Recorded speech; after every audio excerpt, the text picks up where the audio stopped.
And I'm going to give you a little bit of context about where the Carrera came from, how it evolved, and then right through to today's watches that we've been enjoying.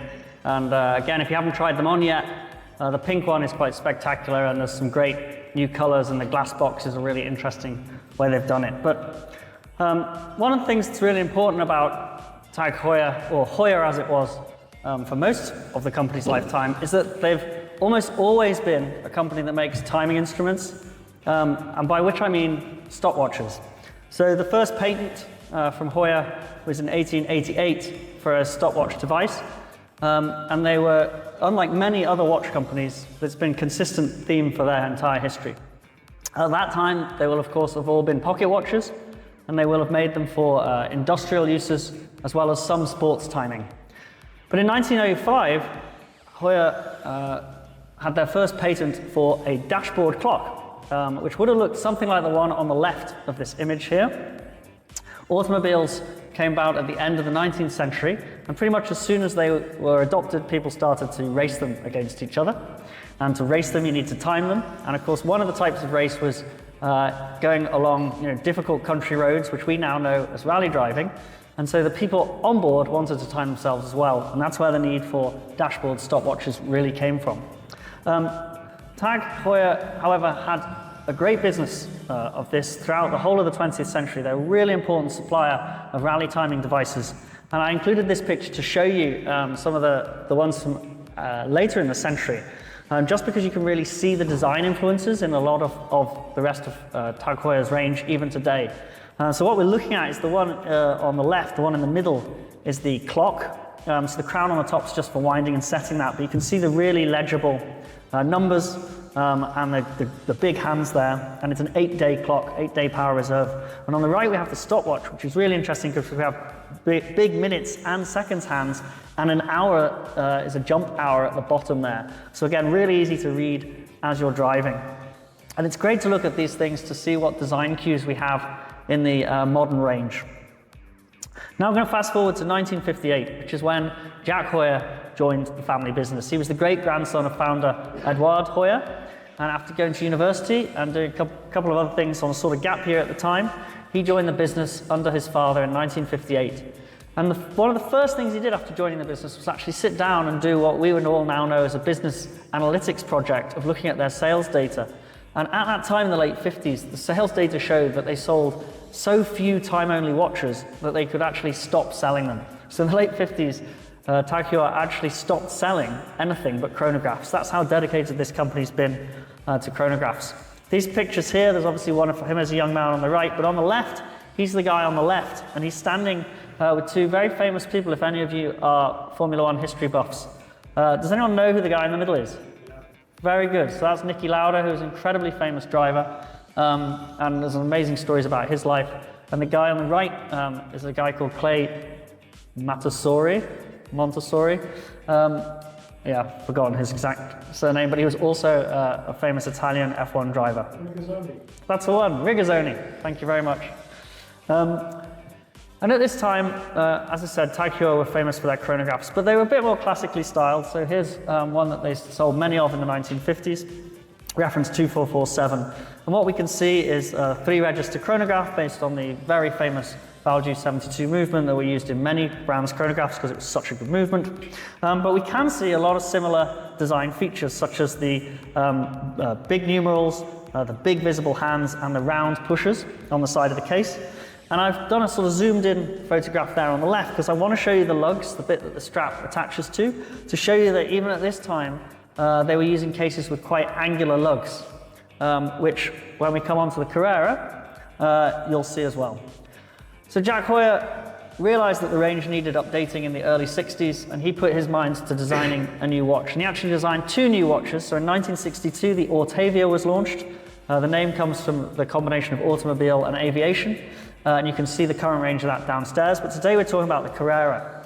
And Jack Heuer had started getting into motorsport. He was in a couple of rallies himself, and he was going to a lot of Formula One Grand Prix. And he met a Mexican family who told him all about this race called the Carrera Pan America, which was a short-lived rally race across Mexico. And it was short-lived because it was so deadly. So many drivers died attempting it. But he thought, never mind all that, the name is awesome. And he actually then immediately trademarked the name for watch use.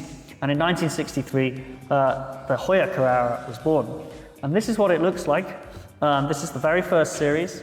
It has 3 chronograph registers. So on the left, we have the running time, seconds. On the right, we have the seconds of the chronograph. And at the bottom, we have the hours. We have this very, very clear dial because he did something very clever. He wanted to have a very clean dial, lots of space, very easy to read. And you can see where the seconds track is right at the edge. And that's actually an insert ring that he patented and got in this case design. But it has the similar effect of making the watch look like it has almost no outer steel bezel. So a really, really distinctive look, and that's why this watch became a design classic. And the other reason, as you can see in both of these pictures, is the lugs. Very, very sharply angled lugs, very, very much 1960s of the time, and helped make it a design classic. For those of you who are more knowledgeable about the watch world, and especially some of the vintage watch world, you may notice that these chronograph subdials have very, very similar, in fact, identical print to another very, very famous chronograph that was released at the same time. So I won't tell you what it is, but if you think you know, you can tell me later.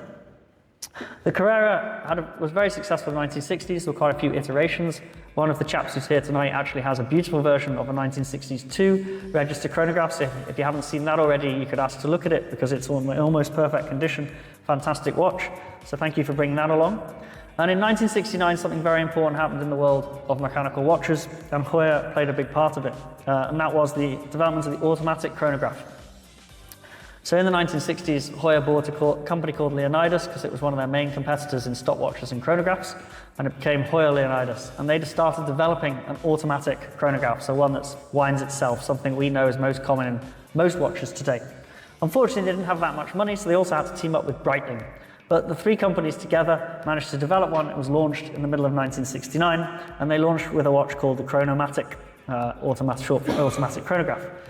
TAG Heuer did put that first in the Monaco, which is the square watch you can see downstairs, and a few of you have got one on your wrist, very popular. But they then swiftly brought it into the Carrera.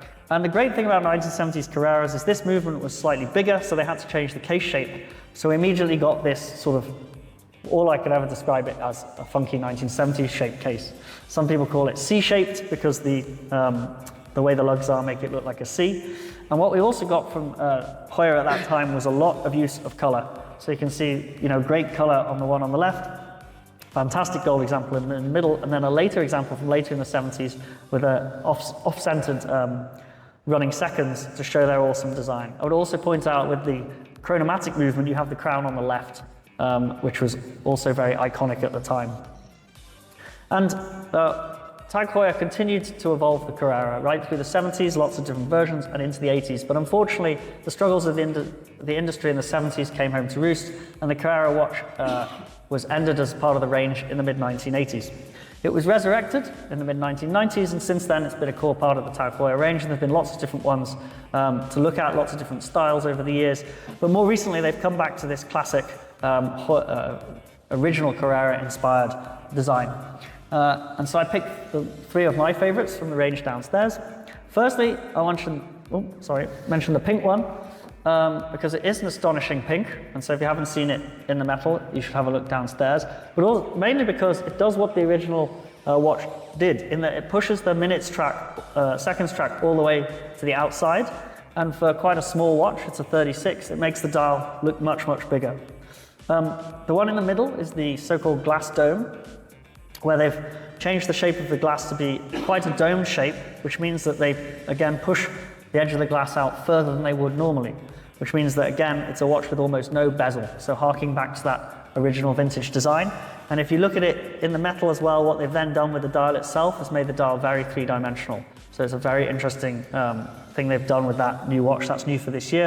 And then the one on the left I put in was just my favorite of the different colors they've got, with that awesome red and orange showing TAG Heuer's constant play with color, which you can see across a lot of their ranges.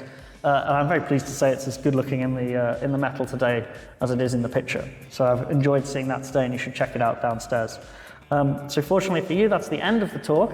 So thank you very much for listening. Thank you once again to TAG Heuer for having us. It's been a fantastic evening. We're really enjoying looking at all the watches, and enjoy the rest of your night.